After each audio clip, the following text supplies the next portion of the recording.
Well, you can't do anything about how she sees you.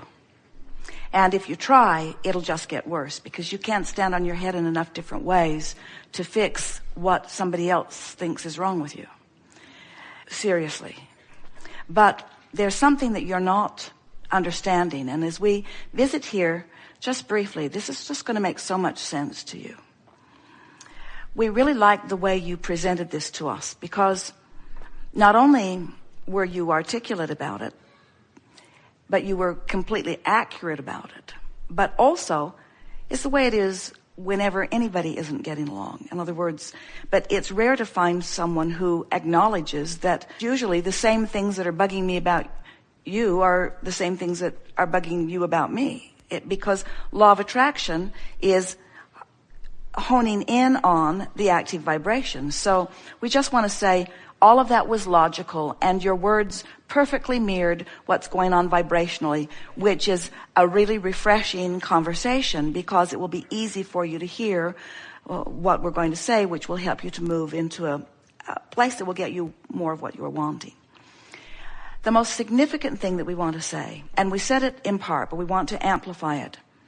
We want you to take your attention away from her complaints about you, because her complaints about you aren't really about you. And your complaints about her aren't really about her. Now that's hard to hear, because it seems like it. Seems like before you did that, I felt better. And after you did that, I felt worse. So you're the reason I feel bad. Now, remember, doing nothing about trying to placate her by you changing. But what you can do something about is your vision of her. And the reason that you must do something about your vision of her is because you created, through every argument, through the good times and the not good times, you've created a vortex version of this relationship. Now she has too. In fact, it's interesting, as we feel you and as we feel her through you, your vortex versions of the relationship that you each want are as close to identical as anything that we've ever seen. What she has put into the vortex as a result of living with you, and what you've put in the vortex as a result of living with her, it's the same thing. What's freaking you out is that you're frequently not a vibrational match to your vortex version. And what's freaking her out is that she's frequently not a vibrational match to her vortex version. Is this making sense to you? Now, you can't do anything about, no matter how hard you try, just give it up. You can't do anything about making your reality match her vortex version. There are too many universal forces that are involved in it. But you can do everything about focusing so completely on your vortex version of her that you come into alignment when you think about her. And you know what's going to happen to her when you're in complete alignment with your vortex version of her? She's going to feel the love that you feel only when you are in alignment with the vortex version of her. So what we're really saying, and it really is odd in a physical world, we want you to fall in love with the version of her that you put in your vortex, because you have no control over the other one. And when you are completely fixated on this person that the two of you together have created. In other words, you've created this relationship. You know why you're going nuts, both of you? Is because you've worked so hard at creating this new and improved version of your marriage, but you're both looking at what you've got instead of about where you're going. And because you've worked so hard, really, we really mean this. There is more relationship stuff in this vortex than we have ever seen. And that's why your opening words were so real and true, because you've both created this magnificent vortex version, and you're both, because of the what is-itis that you've got of facing reality. So it's sort of like, if you could break it down in the way that we know it to be, your words would be to her, you know, I'm so weak in my ability to focus that I'm looking right at us as we are, and us as we are is so different from what we've both created that it's just making me nuts. How about you? Yeah, me too. Yeah, me too. Yeah, me too. That's really what's going on. People think that if my mate would just be different, then I could just observe the difference and I would feel better and everything would be all right. But that isn't how this law of attraction, universal world is. How it is it's never been about you harmonizing with your mate. It's always been about you harmonizing with the vortex version of your life. And her too, you see. You got that, didn't you? Mm-hmm.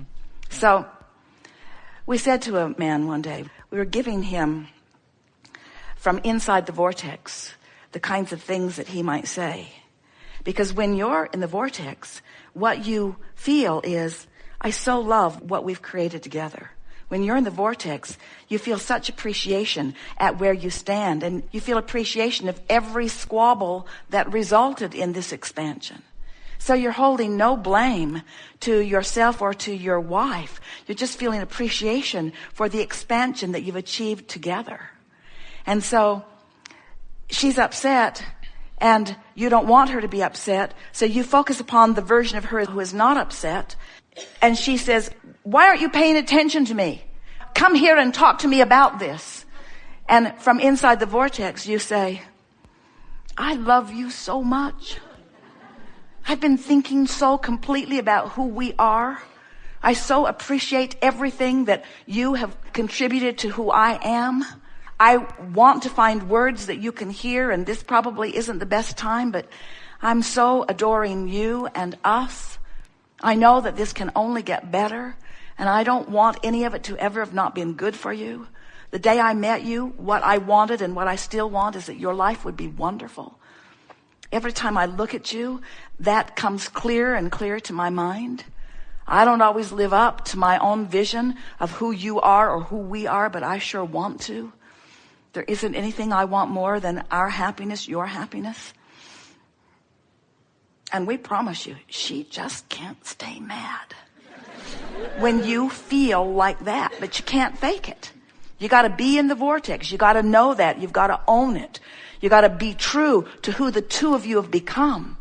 You see, often when we're visiting with someone, we're talking about your vortex, what's in your vortex. In this case, we're talking about what the two of you have put there. And it is our promise to you that when you harmonize with your vortex, you'll harmonize with her vortex. We can feel the power of this relationship. So your words, I don't want to lose her. That's not going to happen. But you keep losing content. What you're really saying is, I don't want to lose connection with who we really are. And we're over here fighting so much, we keep losing connection with who we really are, and then we're blaming each other for it. So the most significant thing that we're giving to you is, if you can stand in your vortex and not ask her to be one bit different in any way than she is being, but just accept that's just now reality, which was a bouncing off place for what's real. We haven't said this here today, but we really think this is the best time ever to say it. This vortex version is the now reality. In other words, this is present tense. This manifestation is old stuff.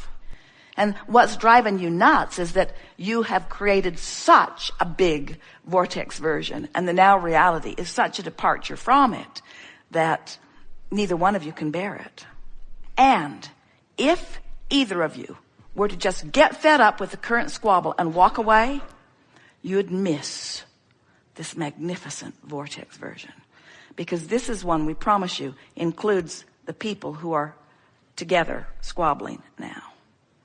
So when you get it that poking around at the problem is really not such a bad thing because it's causing a better solution, and then you use anything in your power to get into the vortex, which usually means stay off the subject of the issues that always take you out of the vortex. In other words, aren't those issues things that you've thought about a lot and discussed and debated and read about and worried about and stewed about and thought about? Aren't they those things that you've practiced into such vibrational activity or activeness that they're rampant in your vibration? And we just want to say to you, the way to clean up your vibration is from inside the vortex. The way to clean it up is from inside the vortex. And now let us give you the definition of cleaning up your vibration. You can't clean up a vibration. You cannot clean up a vibration. You can't clean it up because your attention to it messes it up. Your attention to it makes it bigger. It just gets bigger and bigger. It's like, I'm going to clean this fire up with gasoline. think I'll clean up this fire with gasoline. I'll just put more fuel on it. And we say, that's not logical, is it? The way you clean it up is by withdrawing from it. The way you clean up a vibration is by activating another vibration. So let's say that you're in the vortex and you got in there because you've been thinking about general well-being, and you like the idea of being the creator of your own reality, and you like the feeling of resonance that you're beginning to feel about the power of your own creation, and you really like the idea of being able to direct your mind and affect your experience. Now feel how general these statements are. Mm-hmm. You like the idea of law of attraction, and you like the idea of managing law of attraction, and you like looking around this planet and realizing that the well-being is really rampant in comparison with the not well-being. And you've had a particularly good day, and you've been enjoying a particularly wonderful drive, and it's a particularly comfortable environment, and the vista has been particularly beautiful, and you had a particularly good conversation with someone that was satisfying. And so it's easy to be in the vortex and softly and gently and generally milk the feeling of being in the vortex. And then you say, oh, I'm in the vortex. I think I will address the subject of discussions with my wife and my sort of out of control emotional response. Sometimes it comes to that. And as you introduce that thought, the vortex spits you out. Because that thought activated within you something that doesn't let you stay in the vortex. But you were in there longer than you usually are. And so now you're out and you get on with your day, and now something else. You find yourself in the vortex. And so now you stay there longer. You stay on general thoughts. You appreciate a little more specifically than you were before. You bask in the feeling of it. Jerry and Esther were at a restaurant the other night in Phoenix, and the environment was so satisfying that they just kept trying to describe, why does this feel so good? Why does this feel so good? They were milking the moment, milking it meaning practicing the in the vortex vibration every chance you get. Can you hear the difference between practicing the in the vortex vibration rather than trying to fix the not in the vortex vibration? Practicing the in the vortex vibration. So you're doing that longer, and now you think, I'm really getting a handle on this, and I expect that it's going to improve my life experience in all regards. And I think especially in regard to the people that I care about the most, especially in regard to the people that I spend the most time with, especially in regard to how I feel about me.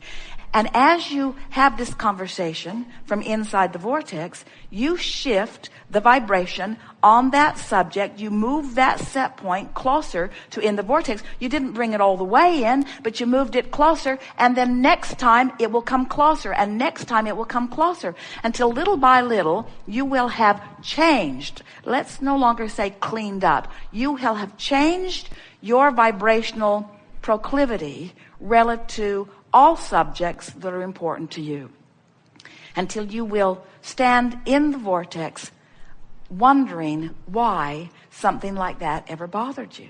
In other words, you get two people who want more than life itself, because it is life itself to be in the vortex, and they're both out of the vortex, you're going to have a bad moment. But when you're in the vortex, you won't even remember what the conversation was about, because it didn't matter. It wasn't about anything significant. It was only speaking to the not being in the vortex. You see what we're getting at? You see? Yes. Isn't life wonderful? Don't you love knowing that you are the creator of your own reality? And don't you like knowing that it's just about your relationship with you, and all your wife is ever doing is helping you to see in clear view what your relationship with you is? Ooh. Don't you love knowing that? It's not about your relationship with her.